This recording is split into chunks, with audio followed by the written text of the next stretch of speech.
Hi, this is Shelley Kraft, and welcome to SNN Live. We're at the Metals and Minerals Investment Conference right here in San Francisco 2012. With me, Managing Director of Metals and Minerals Conference, Jonathan Moore. Welcome to SNN Live. Pleasure to be here. Always great to see you. It's good to have you here. Okay, so we're in your conference. There's a buzz. There's a lot of booths. There's a lot of people running around. So if the noise gets crazy, I got to ask you a couple of questions. Sure. First of all, this used to be known as hard assets. Why not anymore? Well, a couple of things that really drove it for us. Our core audience, very familiar with the hard assets concept, knows it very well, but to that outside investor, that person who is a mainstream investor, thinks they want to do something in this marketplace, it's often very intimidating to come to something like this and be involved in it the way we do it. So what we're trying to do is open it up a little bit, make sure that the general populace, the general investing public, gets the opportunity to experience firsthand what this market is about. There's been numerous studies done that would tell you that any portfolio is more effective, better protective if it has a component of the investment in hard assets, and we want to make sure that that happens. So you've got, okay, talking about metals and minerals. What's missing? Because you've got, let's see, everything from potash to rare earths to graphite. Well, forget the golds and the silvers because they're all over the place. You've got copper. I met nickel. I met platinum. Uranium, rare earths. They're all here. So, look, we're in a crazy down year. You've got the fiscal cliff. You've got naysayers. You've got guys here speaking that the world is coming to an end. You better load up and buy some gold for your house. What do you think?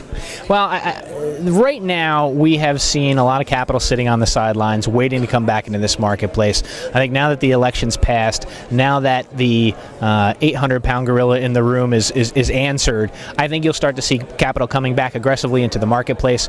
The long-term underlying fundamentals of why this market makes sense have not changed, and in fact, the things that we've seen over the past year have only made them more supportive. The interesting thing is, in a down market like this, where you have companies that have been beat up, where you have commodities prices that have been beat up, an investor can really come into this at this point and make a great return. And this is the type of market where if you do your diligence, if you come and you look at a show like this or spend the time to figure out what these companies are doing, you can really fine-tune your portfolio to take maximum advantage of what's going to come here in the next couple of years.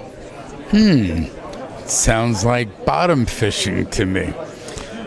It certainly could be. I mean, the interesting thing is that when you look around the scope of the exhibitors and the companies that we have here, not all of them are down.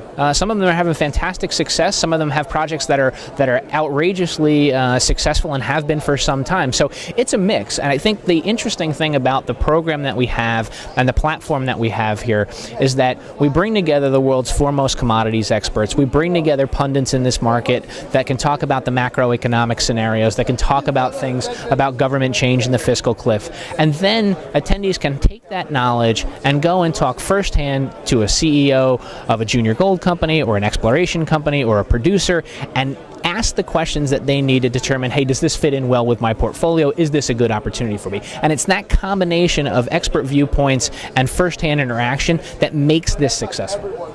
So who had the most crowded room? Wow, that's a good question. I unfortunately didn't get to sit through Peter's shifts today, but I'm imagining Peter's was very well attended. Rick Rule obviously always is. Paul Van Eden's session first thing in the morning was a full house, and always Jim Dines always draws a crowd. So it's a good group. So what's next on the agenda? Next on the agenda for us is our Investing in African Mining in Daba. That is our big event that we do down in Cape Town, 7,200 attendees, focused exclusively on investment opportunities on the continent of Africa. And then followed up by that will be our Metals and Minerals Investment Conference in New York, which will be May 13th and 14th at the Marriott Marquis in New York City. Ladies and gentlemen, let's get a website because it's a new name, so let's go to the new website. Actually, you can still go to the old website. It's www.iiconf.com, and from there you can get to the Mining Minerals Investment Conference. You can get to the Mining Indaba Conference in Africa, also the Mining Indaba Conference that we just launched in Singapore, which focuses on mining investment in Asia, and also find out all the information about the company in general. And you could also probably see this video somewhere around there too, so go look for it. Ladies and gentlemen, Jonathan Moore, Executive Director, Managing Director of this conference. Ladies and gentlemen, we're at the Metals and Minerals Investment Conference here in San Francisco 2012. Thank you, Shelley. Always a pleasure. Good to see you. It's always good to be here.